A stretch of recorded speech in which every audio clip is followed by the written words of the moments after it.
Good evening. Hello, everybody, and welcome to our live stream this evening.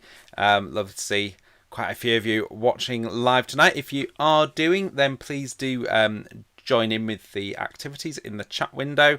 Pop your answers in there. If you're watching later, which lots of you do, then obviously you might not be able to join in the chat window, but you can pause the video and have a little think about some of the questions and things if you want to or need to.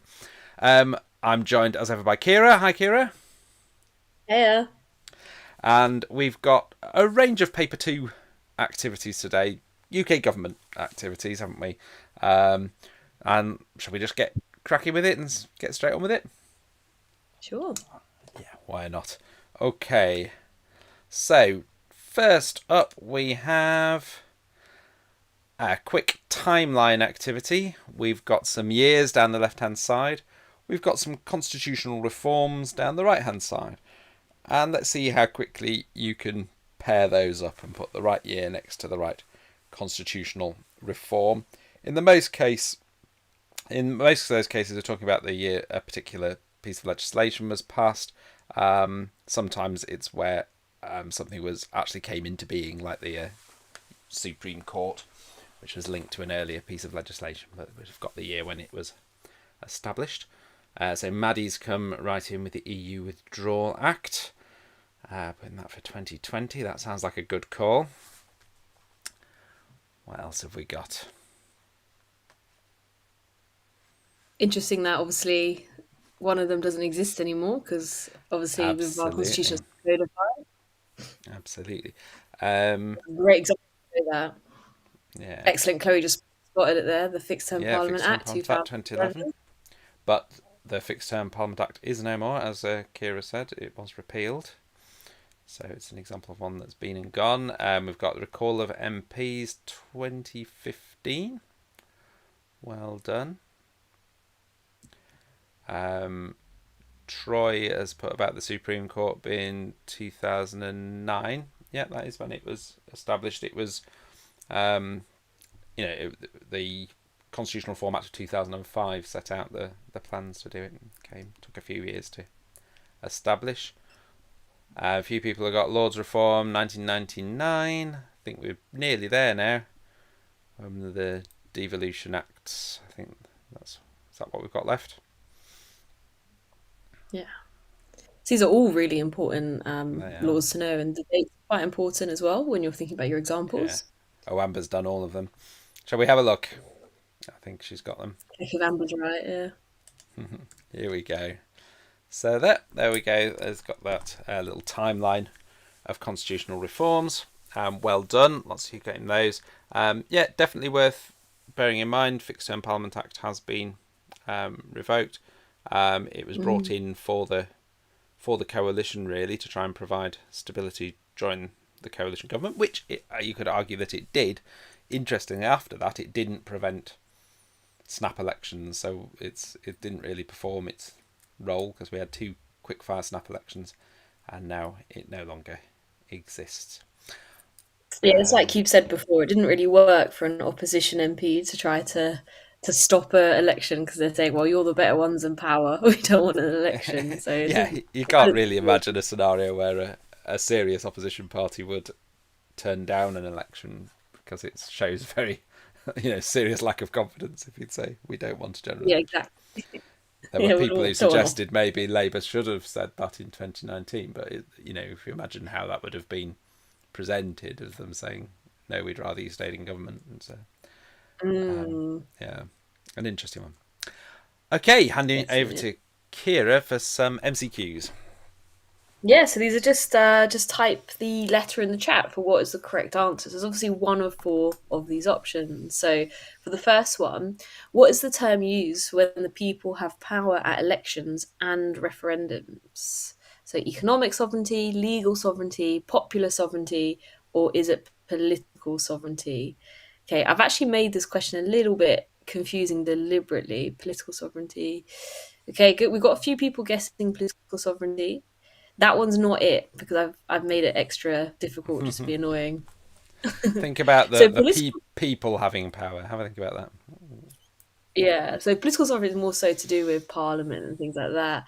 Okay, yeah, unknown, excellent. It is, and so And Tilly Tilly as as well. Yeah, well. so Yep, well well, done. excellent. It is sovereignty. It's not a question that you're going to get tripped over on an exam, particularly. You wouldn't get penalised for saying political, but it's popular in the sense that it's the sovereignty of the people, and by popular choice, they're choosing what they prefer. So great to see some of your answers there. Have a look at the next one. So, how many senior justices or judges are there in the Supreme Court? 10, 13, 9, or 12? And remember, we're talking UK.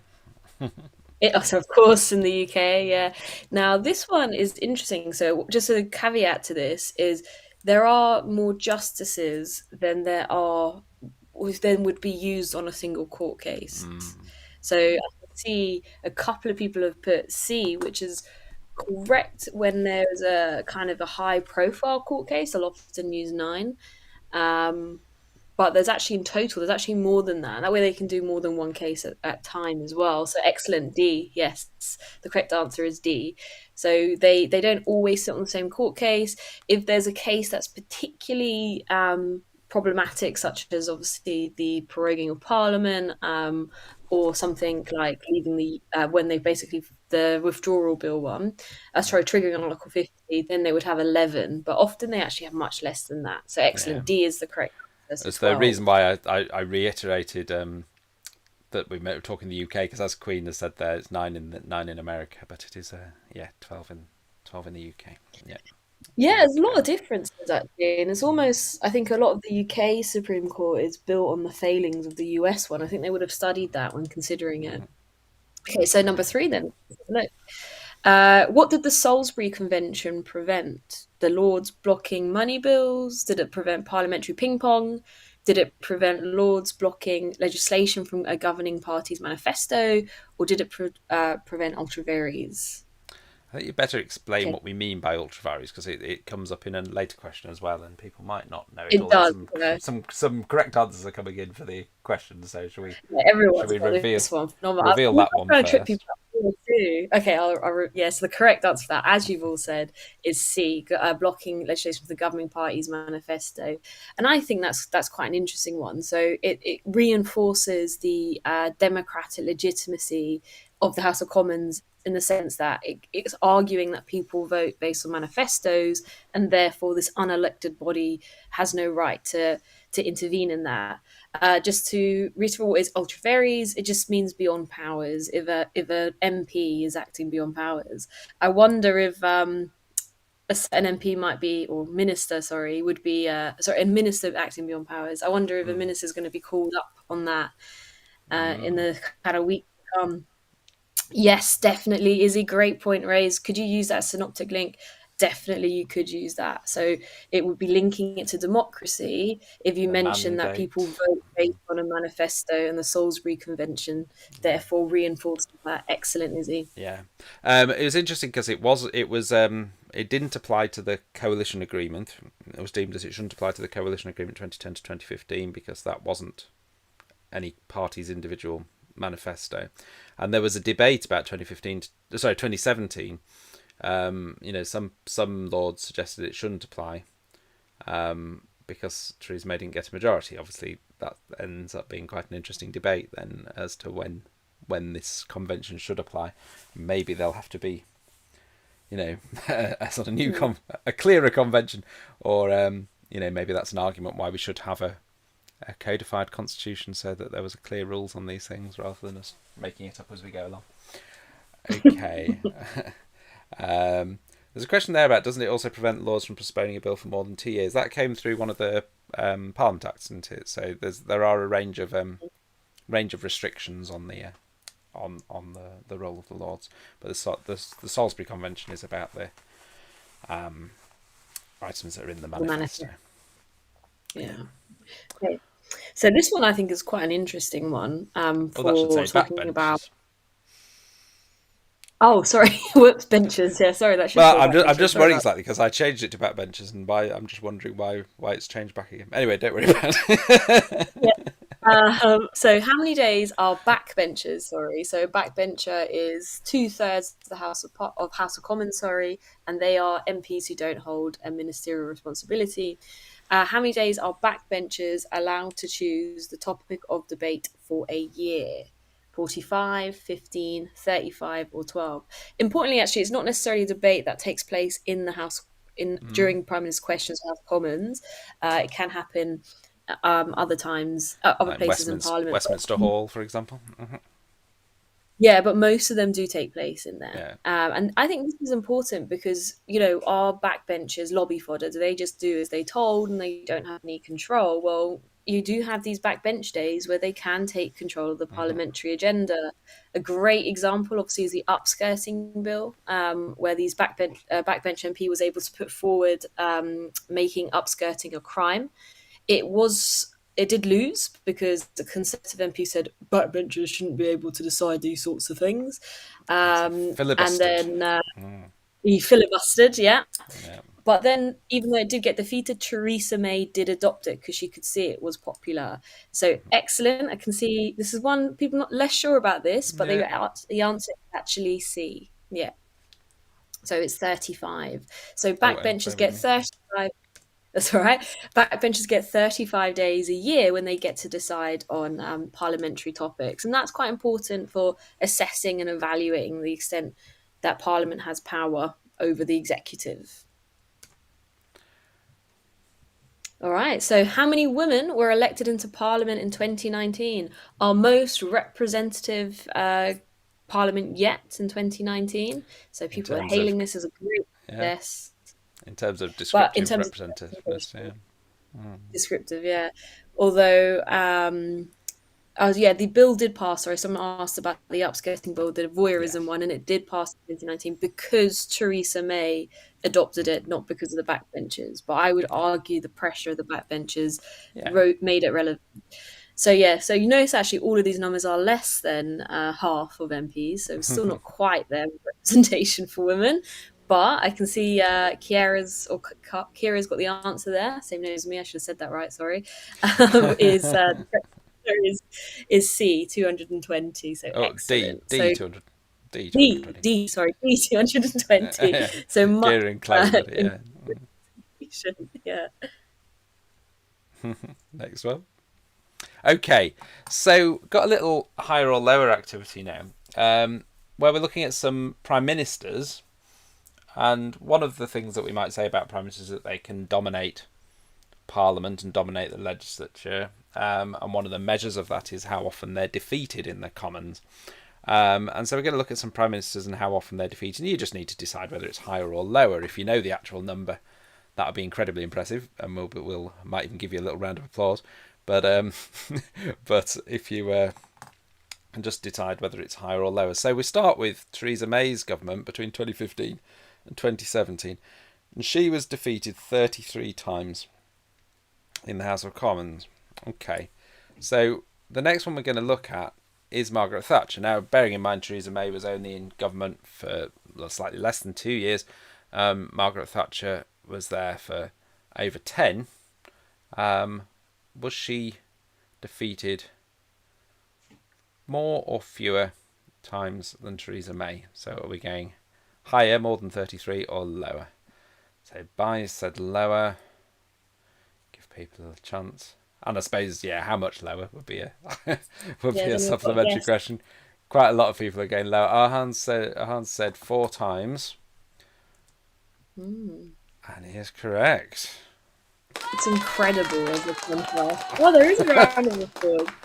So, you know Life to the that. audience. Yeah. So well done. Very good. A lot lower. Much, much, much, much lower. Great one for power of a prime minister. Yeah, yeah. Now we've got the coalition government. So David Cameron. We've mentioned that there was quite a bit of stability 2010 to 2015. We had because of the coalition, actually quite a healthy majority when they put the two parties together. But was it more or less defeat than Thatcher? So this isn't the whole of Cameron's governments. This is the Cameron in coalition 2010 to 2015. Chloe suggested higher and that it might be 7. Unknown's asking if there's a recording of this later. Yes, you'll be able to watch it on playback. Absolutely, it is higher and it is 7.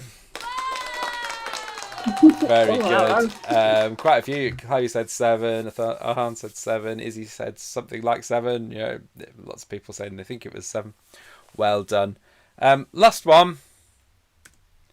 We've got Tony Blair. Now again, Cameron, the coalition government was 5 years. Tony Blair's government, 10 years. We know, don't we, that after Iraq, the Labour backbenchers got pretty rebellious. But how many times was he actually defeated? Ahan's gone for 4 again. Chloe's gone for 4. Both going lower 4.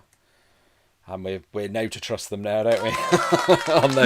on their numbers, they've revised this. Very impressive. Yeah, absolutely. Yeah. That's very good. Now, obviously, one of the big factors there is the extent to which governments have majorities, and obviously the Thatcher and Blair governments had healthy majorities throughout. Theresa May, although they're 2015 to 2017, we are talking about the period where she did have a majority, not the short period she had after that where she was in minority government. But it was a small majority. Coalition government had a reasonably healthy majority, but obviously it's a slightly unusual situation. So, but it is interesting to see there how having a strong majority could have an impact. Okay, a few questions coming up. Sorry. I was going to say it's majority in events as well, right? Like, I don't think anyone's steering the ship after the Brexit referendum would have had less defeats necessarily. So I think that's quite important, as well as so crucially, May wasn't governing with a united party, and I think that's quite an important factor too. And so when you mentioned synoptic links, that's a synoptic link as well. Yeah. There's a few questions coming in the chat window. I'm sort of favouriting them so we can, if we've chance, we'll talk about them later. So don't worry, I'm not ignoring questions on other issues that come up in the chat window. Yeah, and keep them coming. There are some good ones coming. That's nice. Yeah. Okay. Yes. What we're going to think about for this one is the kind of statement, does it apply to the Commons, does it apply to the Lords, or does it apply to both? So we're thinking about the roles and the powers of the Commons and the Lords. Okay, so we're thinking about the power to veto legislation. Who has that power?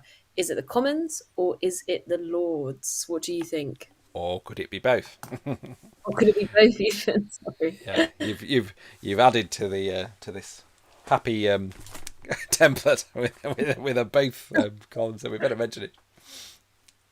So yeah, who can actually block legislation? Is it Could it be both? Veto? Historically, definitely was both. Is it still? Yeah, Ahan said actually only the Commons, as the Lords can only delay. Yeah, and some of the others. It's an interesting debate. Some people are saying, well, is it both? But the Lords have more restrictions on that. I think Bai's put that quite well, actually. So Lords can block it. You said 3 times, but it's twice. And the Commons can block it indefinitely. They can always block it. So yeah, it's definitely. Historically, it was both, but it is actually just the Commons now because of the decline in power of the Lords, because of reform, especially the Parliament Acts of 1911 and 1948. So good though. If we think about what the meaning of the word veto, that does mean they can totally blocking it. Yeah, totally block it rather than delay it. I mean, there are circumstances where the Lords can effectively veto if it's getting towards the end of a parliamentary term, for example. That it's unlikely to get back, but generally speaking, not. Okay. Yeah, this one's probably another one where there might be a debate actually thinking about this one, I guess I say generally as a rule, totally restricted by party discipline. Which one of them might be affected by it more, or could it be both? Is it Commons, Lords, or both? Yeah, perhaps if we think about which one is affected by it more, that's safer ground, isn't it? Because there are whips in both, but yeah, Yeah, definitely. We can yeah, see this excellent letter in the Lords, yeah. but it's definitely more so in the Commons in that sense. I definitely agree with that. So, yeah, there technically are parties and things in the Lords, but they don't owe their career to the Prime Minister, even though the Prime Minister or the leader puts them there.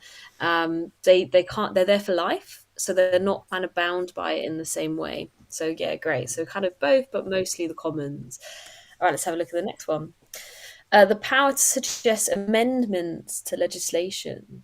So, who can suggest amendments? So, changing legislation. Who's got the power for that? Commons, Lords, or both? Okay, excellent.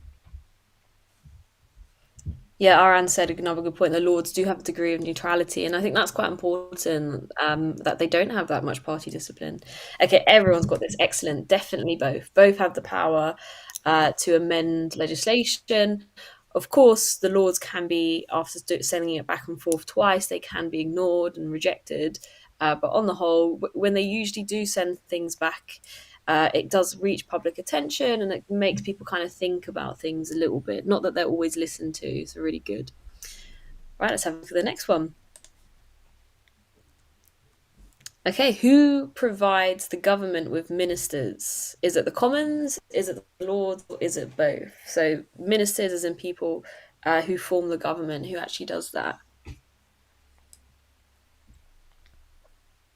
Okay, good. Can see some good answers coming through. Yeah, excellent. So, see, everyone's got this one as well, both.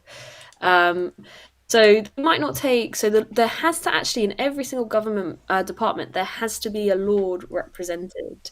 They don't take a senior role necessarily, but they will be in every department to kind of put over their expertise on different role in different parts of different departments. So yes, it is actually both. Which actually, when you think about being the government, you could argue a little bit undemocratic.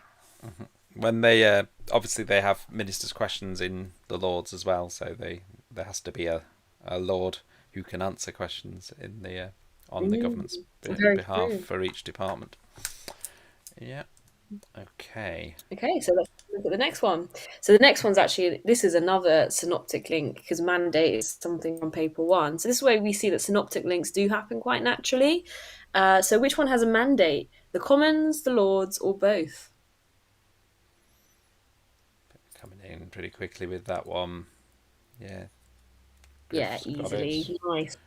Yeah. Lots of people coming in. Yeah. Absolutely. The Commons. Yeah, so they have the mandate because they're directly voted by the people. So mandate is the kind of right to govern. So definitely. So, sorry, Kira. The sound of the fish coming in over. I didn't mean them to come in quite so loudly. Do apologise for that. Nice Yeah, transition, I thought. it was quite nice, wasn't it? You get to see some things now, and you got to try and spot the odd one out. Now, I have to say, there's the odd one out that's on my card, if you like. I'm sounding like a game show host now, but you may well spot others. Obviously, there are lots of potential odd ones out. So it might well be if you suggest one that isn't the same as what we bring up. It's not necessarily that you were wrong. It's just that we were thinking of a different odd one out. Okay, you'll see what I mean. Okay, we've got Home Secretary, Foreign Secretary, Education Secretary, and Chancellor of the Exchequer. What's the odd one out? Basically, you need to think about what's linking the other three.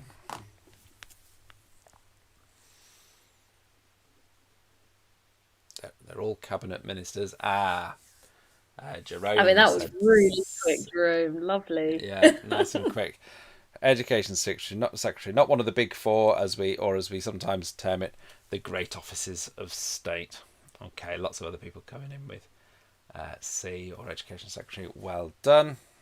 Yeah. Okay. Next one. Now, there are lots of ways that different people on here could be an odd one out.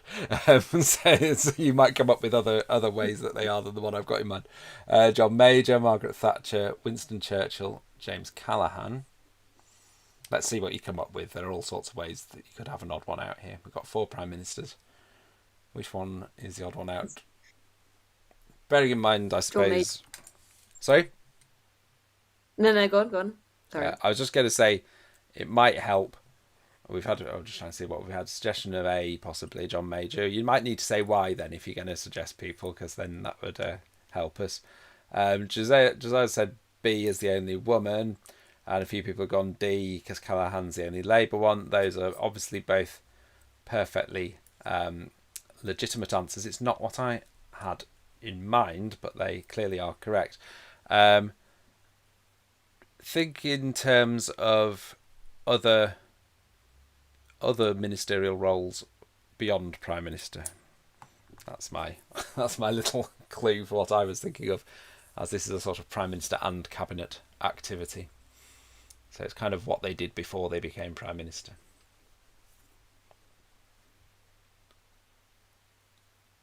Any thoughts? So Josiah is correct that Margaret Thatcher is the only woman on the list. Quite several people saying Callaghan the only Labour Prime Minister on the list. They are correct too, such as Maddie and a couple of others. But there is another one to do with the job they had before they became Prime Minister.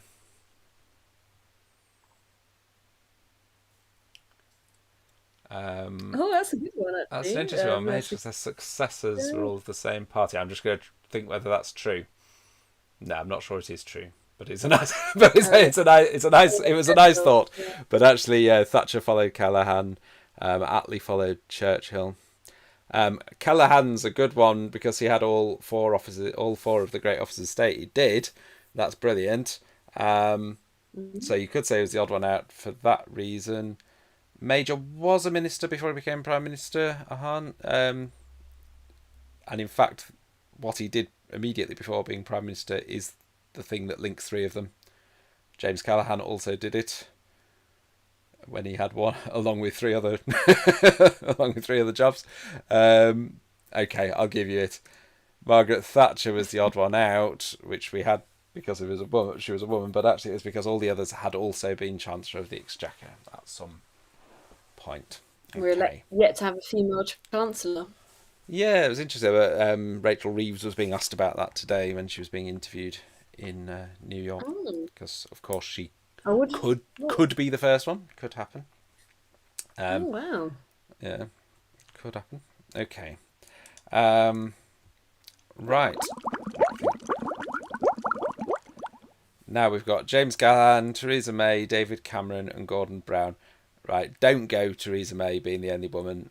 That isn't what I'm. That isn't what I'm Also going true, for. no. It is true, but it's not what I'm going for. And on this occasion, isn't the right answer. God, lots of Rachel Reeves fans. It's interesting. There do appear to be some Rachel Reeves fans. It's interesting. We could go down a strange sort of a cul-de-sac of why. But what's the appeal there? But we can maybe save that for another time. So I think Izzy is sort of possibly not quite there, but getting on the right lines. Experiencing votes and no confidence, not a million miles. Brown was elected by a general election. Was he, Phoebe?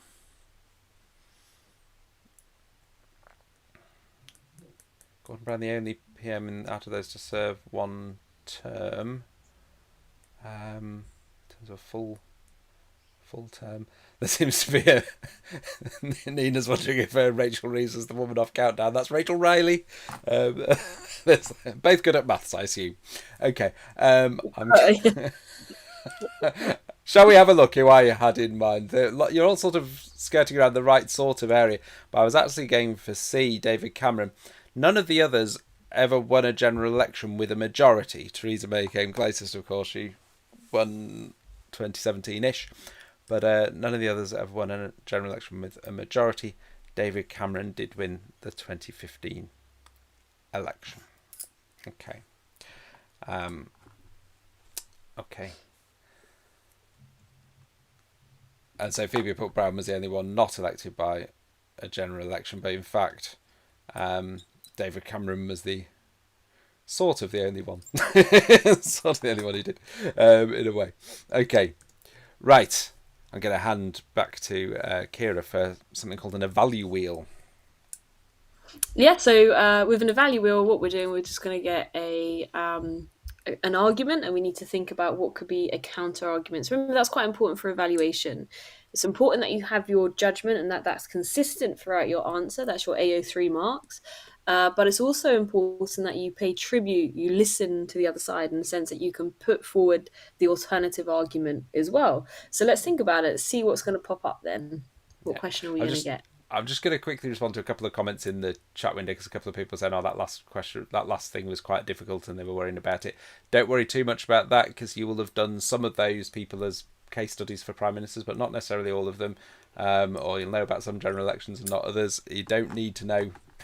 You won't be asked directly which prime minister didn't win a majority or whatever. That's just some useful knowledge that some of you will know from which prime ministers and elections you know about, and some of you won't. So don't worry about that too much. Okay, let's see what's coming up here.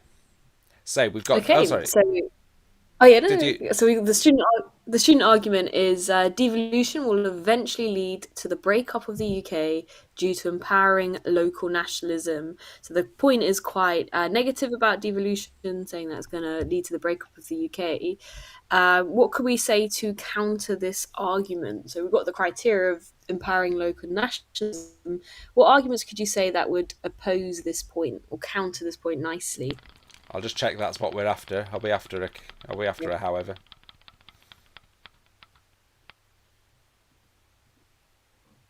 Yeah. Oh, nice. Okay. So, what possible negative view can be given? Not so sure I agree with you on that one, Gorilla. No. No. So, what could we say in contrast to this? Is devolution going to break up the UK, or could we say to disagree with that?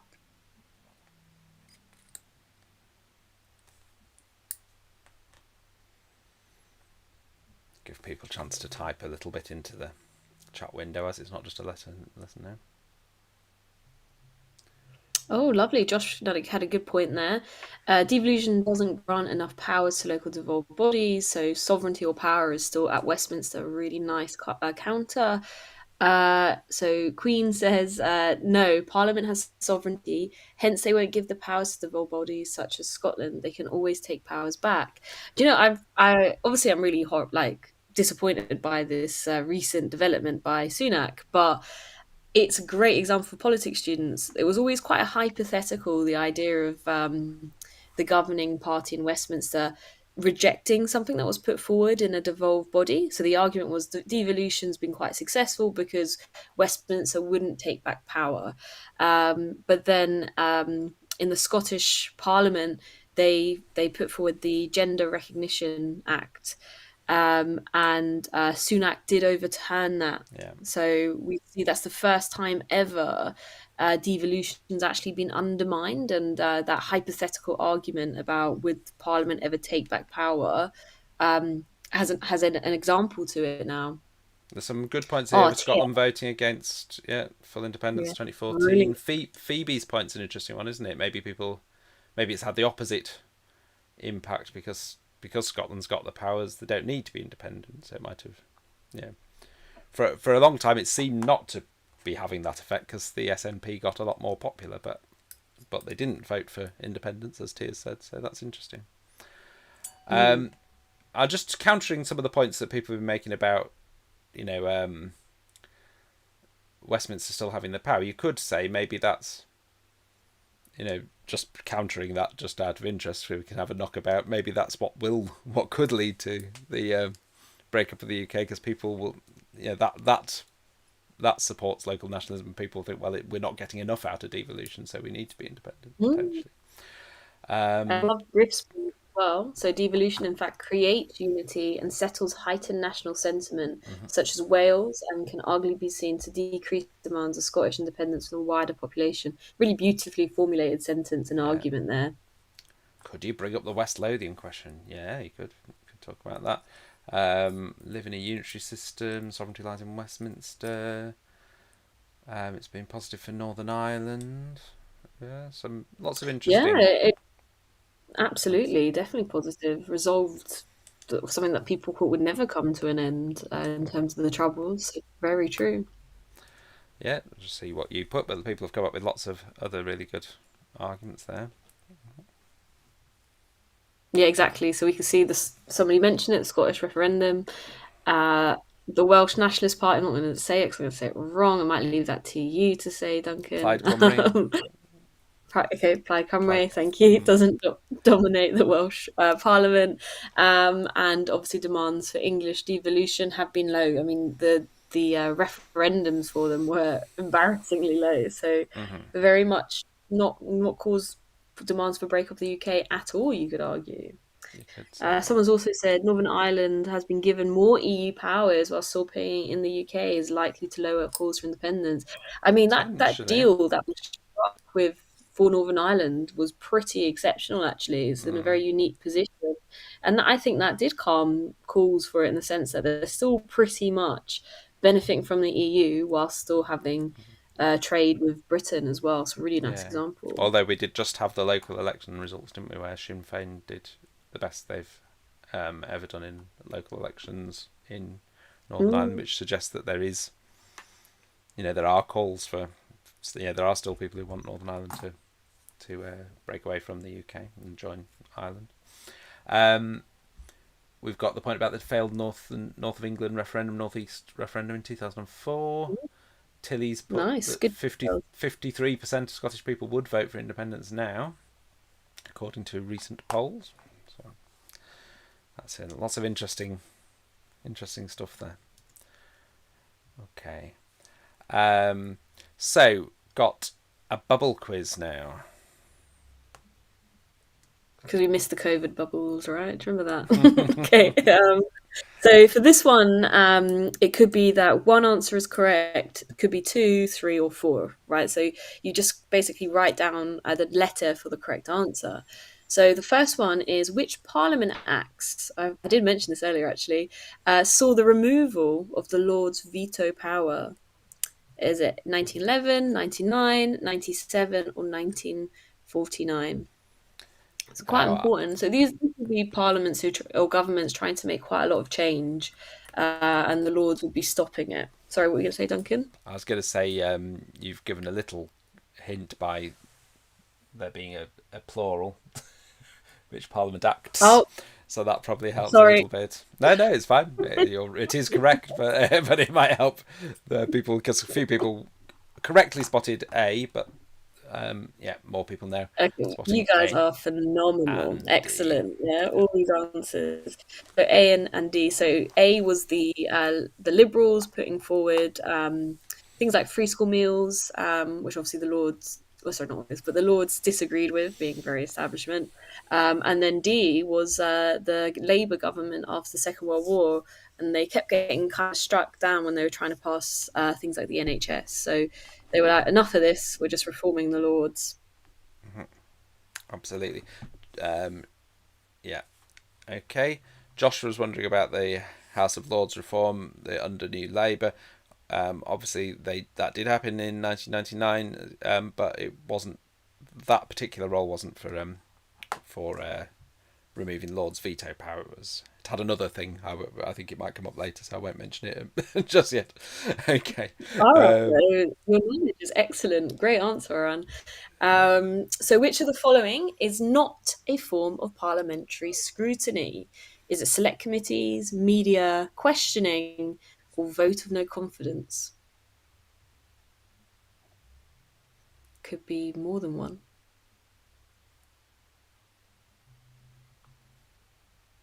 So, parliamentary scrutiny, you're thinking about like looking over laws, people. is Okay, Ian Queen have excellent. both suggested B? Should we have a look? Yeah, Yeah. excellent. I tried to trick you with that one. I wanted to see if you pick up on the word parliamentary, but obviously you guys are much smarter than me. So yeah, the media is a form of scrutiny, but it is not done by Parliament. That's why the Parliament is quite important. It's very different to the US in that sense. So in the US, it's mostly the media who scrutinises the government, but we do in the UK have inbuilt systems to check whether or not the Prime Minister or the government is performing as they should be. Is he Okay. saying I wish the exam was like this? Yeah, but have a multiple choice questions. Yeah, Yeah, but I guess it kind of is. But I think the exam's nice in the sense that you get to really express your argument, and you've yeah, been working on this for 2 years, so you know what you're doing, you know what you're yeah, talking about. It's just having that. These things are good because it's making that knowledge recall come quicker to you. So that's why quizzes and yeah. things are a good part of revision. Oh, and Queen's So already Queen's come in like, with the right answer to this one. and I've got the answer already. Sorry, Queen. All right, okay. So what wouldn't you find in the House of Commons? A, Prime Minister, ministers, whips, or crossbenchers. Definitely And wouldn't lots of find people someone got it. sleeping on the benches. Okay, excellent. Crossbenchers, because crossbenchers, of course, are on the House of Lords. So yes, excellent. You guys are great.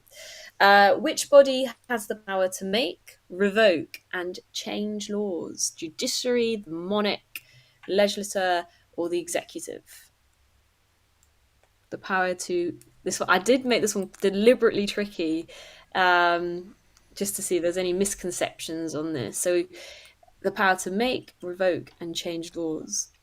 To give you a bit of a clue, it can. It's the well, no, actually, it's not. It's just the only body that can do this. Yeah. Okay. Good. I think we're seeing some corrections here. Excellent. It So is the it's C. legislature. So the legislature. So the legislature, of course, is the House of Commons and the House of Lords. The Commons dominates that because it's elected, as we've talked about before. So it just. I think it's just good to remember that the judiciary is important for reviewing and recommending, but it cannot force it to happen. Also, the executive. Is important, obviously, because it can put forward and propose laws, except for those 35 days. But the legislature decides whether or not they pass. Don't forget Boris Johnson dragging people and begging them to go to vote a certain way at the as in the division. So it's important the legislature. Yeah, very good. Okay, so what are the powers of the Supreme Court? I accidentally revealed part of this answer, sorry. So, what are the powers of the Supreme Court? Is it A, declaring ultra vires, so Yes, yeah. declaring a ministers acted beyond powers? Is it about maintaining common law? Do they overturn legislation incompatible with Britain's constitution? And do they do judicial review? Can the executive not enforce the free line writ to force a law through? Through very good question, Aaron. A very nice detail. You're Strictly right. The speaking, the executive. I was going to say, strictly speaking, the Go on, whips sir. are part of the legislature, aren't they? So although they do the bidding of the executive, if you like, all the parties have whips. They are parts of the legislature, really. But you're right. In practice, the executive has a massive legislative role in practice. But on Mhm. into And yeah, I would say as well, the three line whips, they're used sparingly. A government won't overly use them because they don't want to kind of upset their party too much. Remember, the party can actually bring down a government too. But yeah, you're right. Freeline whips more or less force MPs to vote in a certain way, but they still have the choice to reject that if they so want to. It's a good question. And okay, somebody just said, "What was the 35 days thing that I said?" That's just a day when backbenchers get to decide on. The discussion, and often that could be proposing laws in the House of Commons. lots of So people have got this everybody one. yeah, Sorry. excellent. So the only one that they don't have the power to do is overturn legislation. It's just that's important to remember. So if you get a question, you're evaluating parliamentary sovereignty or evaluating the powers of the Supreme Court. They're important for scrutiny, but they cannot force a government to change a law. It hasn't quite been rejected yet, but they review laws and make sure they're compatible with the constitution. But if they say they're not, it's up to the government Yeah. whether or not they accept it with parliament.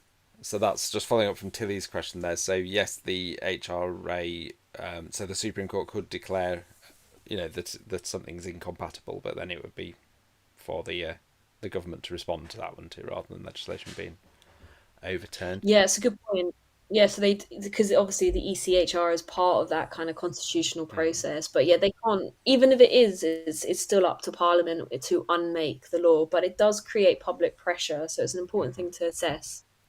There was a question. Oh no, people are answering it in the chat window. That's fine. People asking about ultraviaries, but people are answering it in the chat window, which is great. And you did explain it earlier. So if people are watching on the catch up, you can go back. Got another EVAL-U-WHEEL. We are still We are. bound by the Yeah, ECHR. Yeah. yeah. It's not part of the EU. It's not It's an EU separate from thing. there was actually some problems kind of coming up in that recently, but you don't need to mention it. Your exam's in a couple of weeks. You don't need to be that up to date. Don't worry. Okay, next one. Oh, okay, so it's another value wheel then. So the student argument, the UK should introduce a codified constitution to entrench principles and safeguard human rights from potentially tyrannical governments. Ooh, strong point of view. So how could we? What's the value wheel going to ask us to do with this?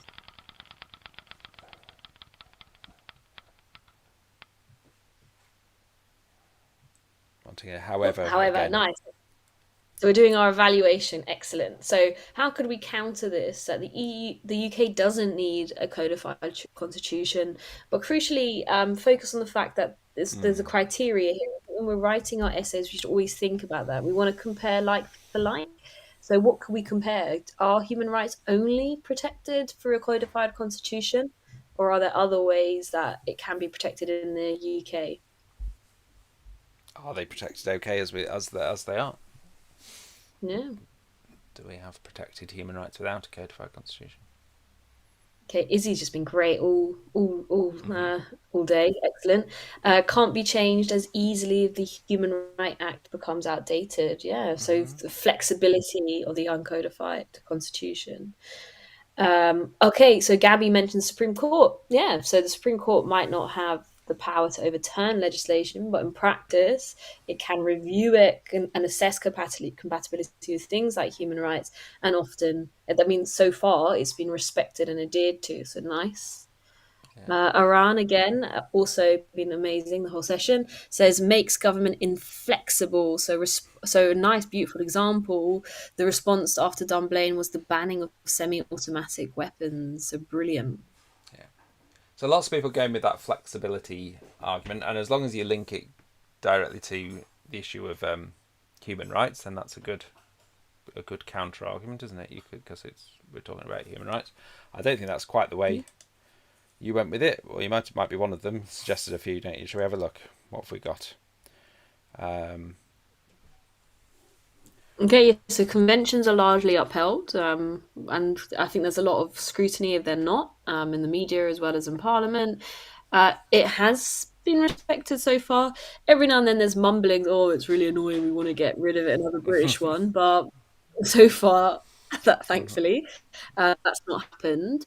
And also, yeah, the elections are an effective check to power, and I think that links to the first point in the sense that if you are somebody who constantly breaks conventions, that's going to be problematic for you electorally. Even Boris Johnson, he seemed untouchable, and it seemed like he was going to ignore the convention of resignation with breaking the COVID lockdown rules. But even he adhered to pressure because electorally, the Conservatives would have suffered if he stayed in power. Well, potentially, we don't can't know for sure. As it I turned mean, out. everyone's I mean, when we're looking at local, who knows? Who knows? Yeah. Okay, I'm going to come back to the to us in the studio for a few minutes.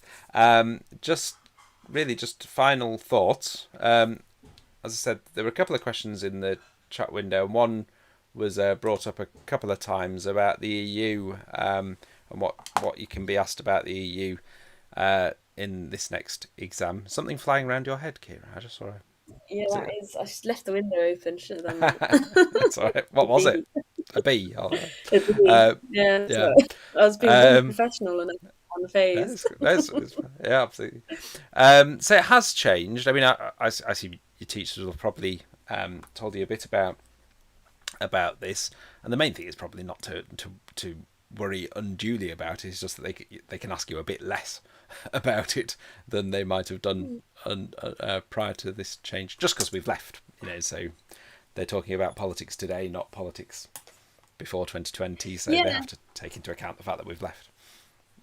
and I think asking anybody, even a politician, about the Brexit deal that was gained a few years ago, I don't think many people can answer much about that. So Not in detail, no. I also just stress the exam board aren't cruel. They're not looking to catch you out. I know it sometimes can feel like that, but especially because there was some kind of criticism about the wording of exams, they've kind of adjusted to that. And some of you mentioned you quite liked paper one, and we see that that's them kind of being a bit kinder. So don't be fearful of things like that. No, I mean, I just wouldn't worry about it too much. You could, um, you know, it could come into a question, something about the EU, maybe the impact of having left potentially on things like sovereignty or as a constitutional change. Mm. But yeah, I just don't worry about it unduly. Yeah. Okay. Has anyone? Were there any other questions that people had before we sign off? So Oh, there was a. Yeah, we've got a question here about. It's very it's long, so it really might. good Oh no, it's question. all right. I had a question about ideologies of feminism. Can we compare difference and equality feminists, or do we need to compare the strands of liberal, socialist, revolutionary, or radical and postmodern? You do need to compare the strands that are on the spec, but sometimes the question, there was one a couple of years ago, I think, where it really was about, it was the difference Yes, equality debate, and gender. you can't answer that without without talking about it. So that they're never, you can always talk about more things if you know what I mean, but make sure you do talk about what's clearly specifically on the spec. Okay. Is there anything you'd add to that, Kira, or Yeah, is no, that I agree. Like, just really, what's quite important as well is that you're bringing in your key thinkers, and I think that's important when you're thinking about feminism. Are you covering them? And I think you'd struggle to cover them if you just focused on difference feminism or something, because there's not really enough of a option for the kind of other types of feminism. And then we've got, would there be a question about a UK Bill of Rights alone, or would it be combined with the entrenched constitution? Obviously, we don't want to predict what the questions are and don't want to be sort of held to, if tomorrow we say, oh, there wouldn't possibly be a question on that, and then, in the exam there is one, would be. I think obviously the debate about whether we should have a UK Bill of Rights is something which I think you could potentially bring into an essay on constitutional reform or potential future constitutional reforms.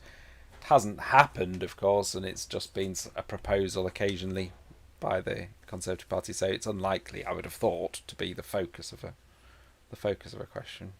But might come in maybe in Yeah, a source or something. There could be something that you could get something in a source about potential yeah. The future. source questions tend to be more specific, actually, don't Mm, they? yeah. But I think, yeah, maybe it wouldn't be so narrow, but with it, you would link it to a debate Yeah. anyway You would. about things like entrenched constitutions. And I think that's quite nice about the politics questions. They do allow you to show off the breadth of your knowledge. Yeah. Just planning it carefully is quite important to make sure that anything you put in links and is relevant to the question. Yeah. Sure. Okay. There's lots of people talking about their non-core ideas in the chat window. Who likes anarchism, who likes nationalism, etc. Which is all fun. But I think at this point we shall I we think there was shall. one more Oh, is there actually, one? like Well, I've seen year one that's one. just come up. Is there? Oh, is that the And one I that? think yeah, I think that's quite a good one to address. So Okay. it says, A1 knowledge and understanding. How far should we choose between the most recent examples or the most accurate example? So I think actually recent examples are really good because they show obviously the recent developments in politics, and it shows that you've got an understanding of kind of over time and what's important right now. Uh, but sometimes older examples can be quite good too. So it depends. I think you've kind of shown that understanding even in the way that your questions are asked, right? Yeah. So if you're thinking about prime ministerial power, often that question is an over time question anyway. Like sometimes the prime minister is too powerful, but recently not so much. And you would Yeah. use a mixture of older and new Yeah. examples. And you might bring in a case study that you've particularly focused on, mightn't you? So you might bring in Tony Blair or something like that, because that's what you've talked about. For the most part, if you know a recent example that illustrates the point well, I'd go with that one. sometimes you can use more than one. Of course, you can say this happened in 2003, but something similar happened in 2020, and there's nothing wrong with sharing more knowledge. That's always a good thing. Okay, so yeah, I think the thing to bear in mind is the question is about politics now, and I think Jerome in the chat's been making a similar point. The question's about now and politics today. For the most part, as Kira said, sometimes you might be talking about change over time, and then obviously you'd use older examples to illustrate that change. But sometimes things have changed from some of those older examples, and so they might be quite a good thing about what was happening in the 90s or what was happening in the early 2000s or whatever, but might not really reflect what happens today, and maybe something involving Rishi Sunak or whatever would be more appropriate. Okay. Thank you very much for all your questions. Thank you very much, Ciara, for helping us answer them. I hope it's been of use. If it has, please click the thumbs up button, because that helps other people, your friends, and to find these videos. And I'm sure we will do another one of these before long. So keep an eye out for our next broadcast. But until then, enjoy your revision and enjoy your exams, and keep going. Okay, Good guys. luck. Bye. Thank you. Bye bye.